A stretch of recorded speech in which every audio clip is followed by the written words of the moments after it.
Rikthehemi tani në studio me drejtorin sportiv të Golden Eagle Yllit, Arjan Shalën. Arjan, faleminderit shumë që je sonte me neve dhe me dëgjuesit e Radio Duaj. Faleminderit shumë. Po flasim këtë javë për basketbollin, po flasim për organizimin e ekipeve. Një vit si vjet ju pret juve shumë e rëndësishëm si Golden Eagle Ylli, është 50 vjetori i themelimit të klubit. Po, si vjet kemi vitin jubilar 50 vjetorin e themelimit të klubit. Përgatitet për sezonin e ri kanë filluar me përfundimin e sezonit paraprak, domethënë prej ditës së parë kanë filluar përgatitjet, edhe jemi me një farë rrugë të mirë. Shpresoj që t'i arrijmë ato çka kemi qenë vetës. Sa ka punë realisht në prapaskena, pjesën e shfaqjes në palestër, gjithçka shihet, po sa ka punë në prapaskenë? Realisht bëhet një punë shumë e madhe mbrapa, përveç asaj që shihet në lojë ose jashtë në përmes media ose përmes postimeve në rrjetet sociale, bëhet një punë shumë e madhe, një punë e përditshme që nëse e shohim për shembull në fazën para sezon, kur nuk ka lojë, kanjëherë është pak e munimshme, po gjithmonë e gjejmë motivimin edhe punojmë për që lojët më konë në rregull, po bëhet një punë ose stresuese, ka njëherë blokohem, ka njëherë hez, një punë kryet, fillon tjetra. Ama mbi gjitha kam përshtypjen që njerëz që janë pjesë e klubeve, realisht janë ata që dojnë jashtëzakonisht shumë klubin, pasi ndryshe është problem me çan vazhdimsi. Është problem me gjet motiv nëse nuk e ke një farë dashnie për klubin edhe për basketbollin, në rand por tani për klubin. Është zor me gjetë një motiv që të shtin me punu për ditë edhe më marrë me çështje që nëse e këshirë ka njëherë duken pa lidhje, po. Po është për mirën e klubit. Është për mirën e klubit edhe ja vlen në fund.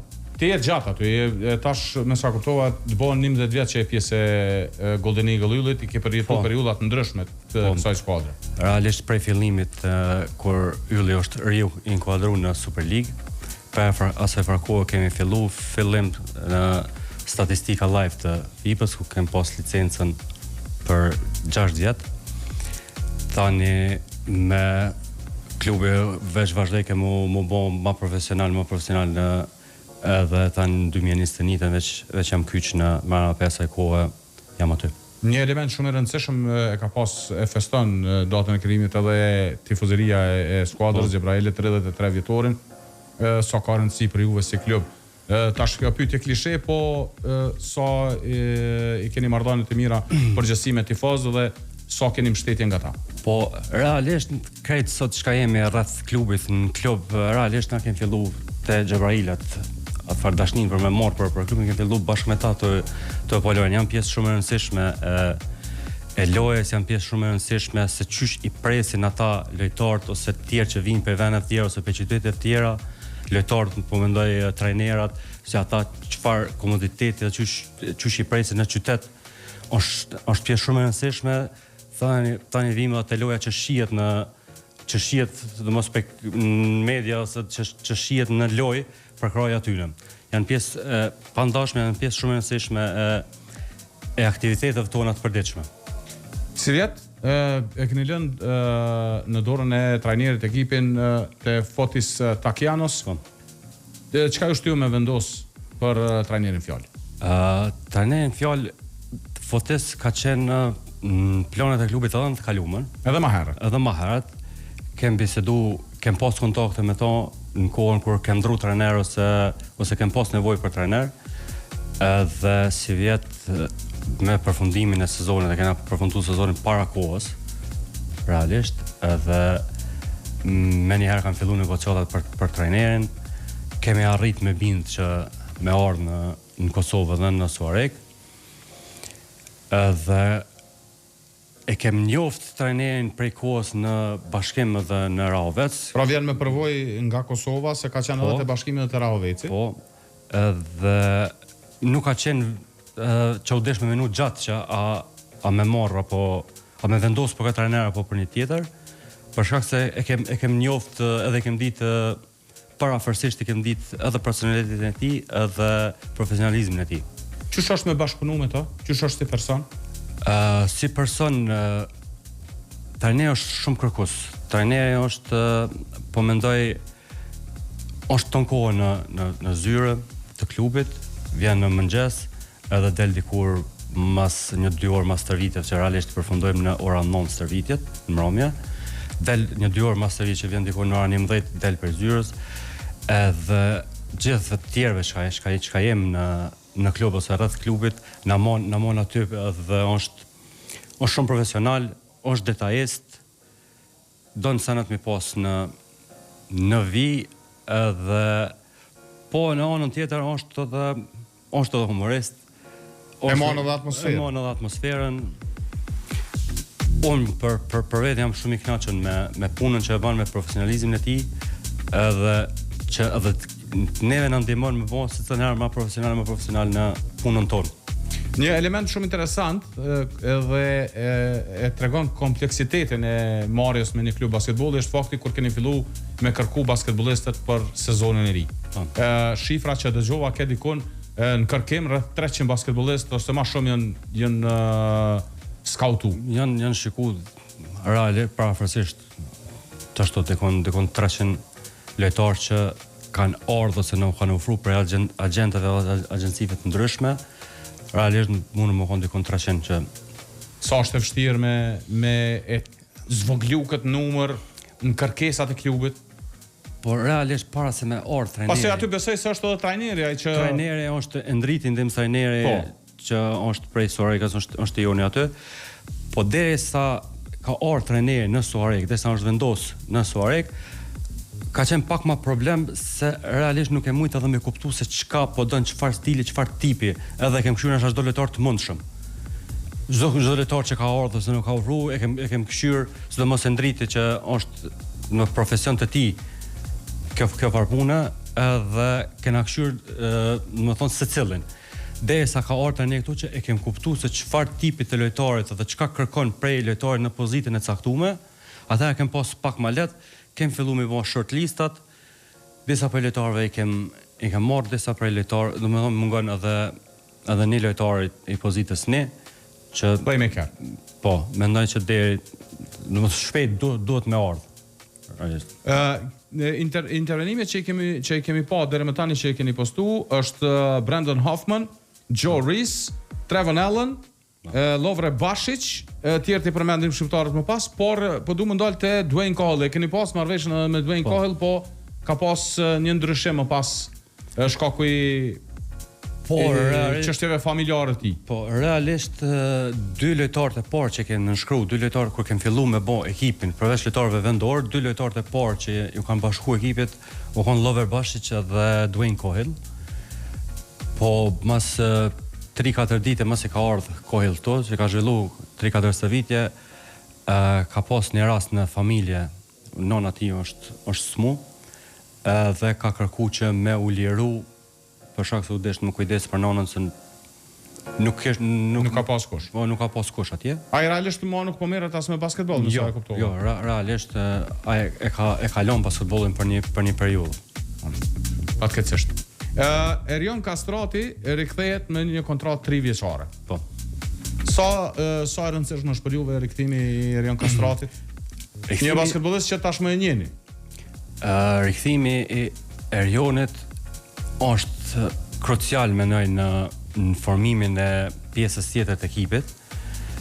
Për shkak se është lojtar që ka fitu, është lojtar që din çka do të thonë me fitu titullin, lojtar që e mon edhe pjesën tjetër të ekipit, e mon atmosferën, bashkë me Gëzimin, Lisin, Arjanin, edhe pjesë e rëndësishme, po është edhe Artin Gashi, që shëndron të ju. Që shëndron edhe që janë karaktere shumë të mira që bojnë edhe tjertë i bojnë edhe tjertë muni mirë që janë aty. Kapiteni mbetet me edhe ky me kontratë afatgjate, kontratë 3 vjeçare, le të themi një falloj blindimi. Por lajmi i mirë këtë rast është që ka të i kalu edhe lëndimin që ka pas. Po, Gëzimi është 100% i gatshëm. Në lojtë miqësore që kemë zhvillu në para sezon, është po që Gëzimi është kthy, e ka kalu lëndimin, edhe Gëzimi po është pjesë shumë e rëndësishme, është prej Suarikës, është produkt i i basketbollit Suarekës i klubit, edhe Gëzimi ka një rol edhe më të veçantë jashtë fushës, ku i mirëpret lojtarët që vinë si djalë i qytetit, edhe ja bën më të lehtë qasjen ose fillimin kur vinë për marrëm shembull për New Yorkut ose për dikun. Që është këtë ambient tjetër me ambient tjetër, Gëzimi është një pjesë shumë e rëndësishme në që nuk shihet ndoshta në lojë ose dikun tjetër. Lis Shoshi, edhe ky ka pas një periudhë vështirë më herët. Po. Qysh është tash fizikisht? Po Lisi realisht sezonin e kaluar, Lisi e ka pas një sezon shumë të mirë. Po. U kon pjesë e jo në sezonin e kaluar, ka pas një sezon shumë të mirë. U pa që i ka kalu lëndimet periudhën e vështirë që ka pas. Edhe tash në lojtë miqësore po shkon se të herë edhe të marr formën më shumë e më shumë. Ishit në Shkop sot apo dje jeni kthy? Po dje. Sa ndo të kënaqur me ndeshjet atje? Sa kuptova 3-4 ndeshje kanë që keni zhvilluar. 3 ndeshje kanë zhvilluar. Mirë, na mungon se tash një playmaker, mungesa playmaker. Mungesa playmaker, po në bisedë me trajnerin se gjanat që ai u kanë interesuar mi pa në lojë, me pa ekipin qysh po reagon në situata të caktuara, është i kënaqur, e kena mrri ato që ka desht me pa, ka vend për përmirësim, normalisht. Tash nevojitet edhe komponimi i ekipit. Edhe komponimi i ekipit, sendet që ka desht me pa, taktikën dhe se cilë lojtar çka mundet me pa, çka mundet me dhon më shumë, ku mundet me çalu, i ka vrejt, edhe tash besoj që jemi të gatshëm për me fillu edhe ligën. Po tash po arrim tani çështje problematike. Ju këtë ditë jeni njoftuar që nga komuna që KQZ realisht nga i pari tetori e merr shfrytëzim palestrën e ju. Po. Tash kjo krijon telashe për fillimin e sezonit, besoj. Realisht u fol më herët, zyrtarisht dje kemi marrë emailën prej drejtorisë për kulturinë dhe sport në Suarek, që palestra prej datës 1 tetor deri me 20. Po në që janë korrekt me shikust, me ndëgjust, kampionati ka qenë planifikuar me fillu me 4 tetor. Me 4 tetor, po. Edhe tash prej 1 tetorit na nuk kem qasje në palestër, as për stërvitje, as për lojë, as në zyre të klubit. Është diskutuar me federatën, a do të gjendet ndonjë alternativë tash kur do të merret ndonjë vendim? Po, se kjo vlen edhe besoj edhe për krejt qytete të tjera, se edhe qytete të tjera kanë më shfrytzuar njëjtë. Sipas informatat që kam edhe përveç palestrës në Pallatin e Rinis. Po, se Prishtina e ka 2, një tetori edhe Pallati e Rinis. Palestrat tjera gjitha janë në vend numërime të votave për asamblesë, që do të thotë nuk ka palestra që mundet me u shfrytzu në çfarë periudhe. Ama juve jo krijon edhe një telash shtesë që jo e keni problem tash edhe për stërvitje brenda Suarekës. Po, pasi duhet me qenë palestra për masa caktuar për mujt me zhvillu stërvitje ç'është duhet. Për me zhvillu një stërvitje profesionale, një stërvitje qysh para ndeshjeve. Para ndeshjeve qysh e kërkon trajneri në stërvitje, qysh i bojmë në palestrën normale, po tentojmë mi shfrytzu palestrat e shkollave që realisht është problem, janë të ngushta, nuk ka hapësinë anash vijave, mbrapa koshave. Besaves koshat janë problem në veti që një lojtar si Hoffman që kemi tash, nëse një ngulitje ose një diçka e bën, nuk e di sa janë të qëndrueshëm ata kosha që janë të vendosur për nxënësat të shkollës mesme. Po shpresoj tash del edhe Federata Basketbollit me njoftim, pasi duhet me informuar edhe klubet.